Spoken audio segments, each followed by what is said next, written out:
Yeah, it's me Mpagama TV.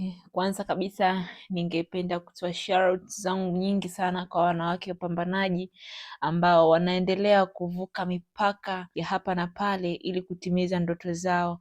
Na katika michezo leo tunaona kuna mwanamke ambaye ameweza kufanya poa kabisa katika swala la tasnia ya habari katika kitengo cha michezo, ambapo ameweza kupokea tuzo ambayo imeenda kuwa hamasa kwa wanawake wengine waandishi wa habari ambao bado hawajapata mwamko wa kujiingiza katika swala la michezo. Hatua hii kubwa ya Fatma kupokea tuzo na ushindi mkubwa, ambapo weledi na mapenzi ya kazi yake na taaluma yake uandishi wa habari umeweza kumpitisha katika hatua kubwa ambayo sisi mashabiki zake ama nyinyi watazamaji, ambapo ameweza kufanya poa na kufanya bora zaidi na kuweza kuwa mwandishi wa habari bora kabisa katika suala la michezo.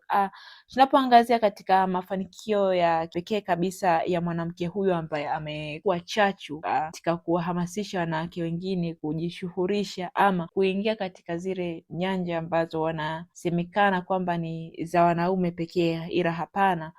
Fatma ameweza kuonyesha kwamba wanawake wanaweza wakafanya kitu katika suala kabisa la kimichezo, ambapo Mpagama TV inakuangazia wazi kuhusu huyu Fatma ambaye ni mwandishi wa habari nguli kabisa masuala ya michezo katika kitengo cha Azam TV, na hivyo ameweza kuonyesha mafanikio makubwa zaidi na kuendelea kung'ara katika tasnia ya habari za michezo.